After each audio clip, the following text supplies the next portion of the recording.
Selamat siang Pak, saya Widya Yohana Malaus, tamu 19B. Saya ingin menyampaikan pidato kampanye lisan saya apabila saya sebagai calon bupati di kabupaten saya. Saya akan menyampaikan visi serta misi saya. Yang pertama, visi saya terus membangun kabupaten yang lebih sederhana, sejahtera, maju, dan bermartabat didukung pemerintahan yang profesional. Misi saya yaitu memperkuat tata kelola pemerintahan yang bersih, efektif, demokratis, dan transparan. Yang kedua, meningkatkan kualitas hidup manusia dan masyarakat. Yang ketiga, memperkuat kemandirian ekonomi dengan menggerakkan sektor unggulan daerah. Yang keempat, meningkatkan kualitas kehidupan beragama dan bermasyarakat. Yang kelima, mewujudkan kondisi masyarakat yang aman, tenteram, dan dinamis. Makna dari visi saya yaitu yang pertama, sejahtera. Sejahtera mengandung makna dalam 5 tahun ke depan akan terjadi semakin meningkatnya kesejahteraan masyarakat, yang indikasinya dengan meningkatnya pencapaian per kapita penduduk yang berdampak pula pada menurunnya angka kemiskinan. Yang kedua, visi saya yaitu maju. Mengandung makna kondisi pembangunan daerah yang dilandasi keinginan bersama untuk mewujudkan masa depan ekonomi, sosial, dan lingkungan fisik yang lebih baik. Yang ketiga, bermartabat.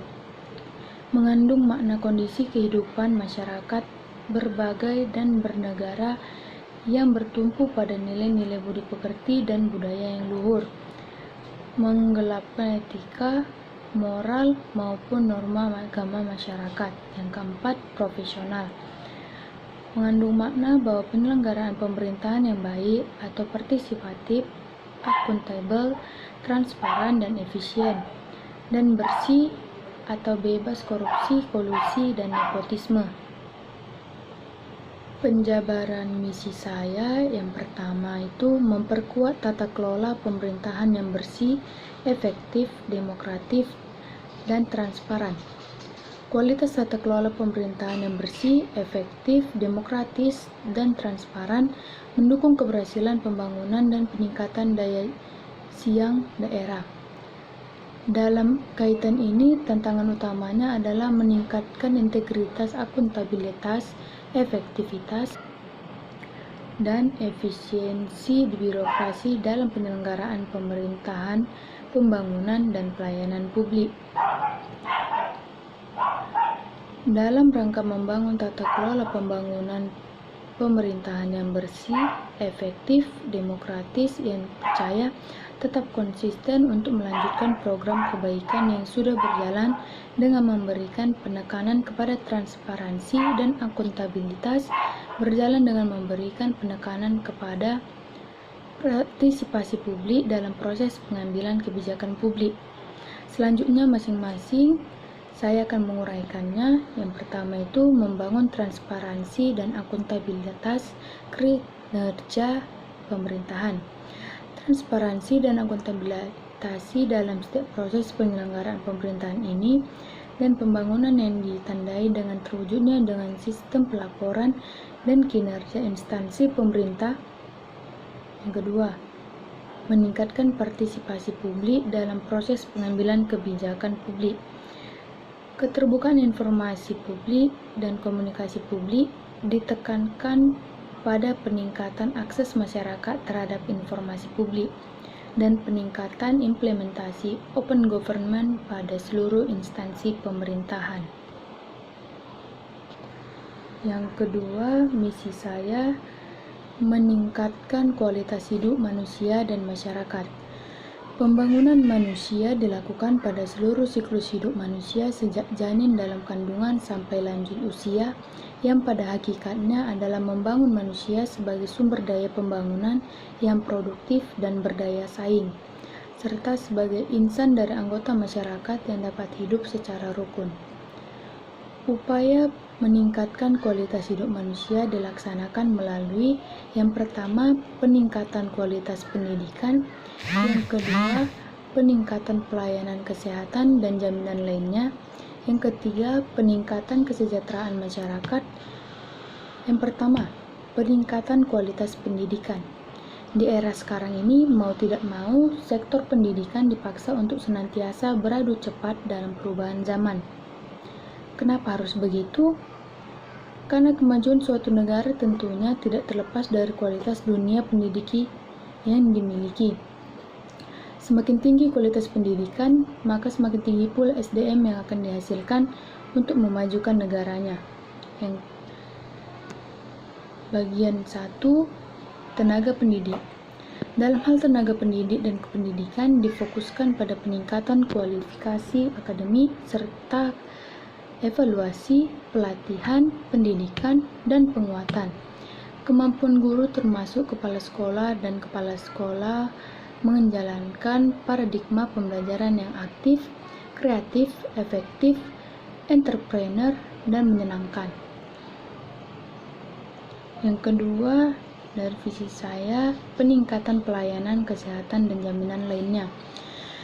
Pembangunan kesehatan merupakan komponen penting dalam pembangunan kualitas sumber daya manusia yang produktif secara sosial dan ekonomi. Perbaikan status kesehatan dan gizi masyarakat terus dilakukan melalui berbagai upaya. Hal ini terus dilakukan dan perlu penekanan pada yang pertama, meningkatnya pelayanan kesehatan bagi warga miskin. Yang kedua, meningkatnya akses dan mutu pelayanan kesehatan dasar dan rujukan. Yang ketiga, peningkatan kesejahteraan masyarakat. Peningkatan kesejahteraan masyarakat dapat dilakukan dengan langkah-langkah sebagai berikut. Yang pertama, meningkatkan peranan wanita dan gizi keluarga. Peran wanita dan gizi keluarga adalah pendukung program pembangunan yang penting bagi tersedianya sumber daya pembangunan yang sehat lahir dan batin. Yang kedua, memberikan perlindungan bagi orang miskin. Upaya mengetaskan kelompok masyarakat dari kemiskinan tidak dapat dilakukan tanpa munculnya motivasi yang kuat dari yang bersangkutan. Langkah ini bertujuan untuk melindungi orang miskin sebagai penjabaran dari Pasal 34 Undang-Undang Dasar 1945, memfasilitasi kebutuhan pekerjaan dan meningkatkan kemauan berusaha, yang dapat dicapai melalui tahapan proses pembinaan mentalitas dan penumbuhan etos kerja melalui bimbingan partisipatif.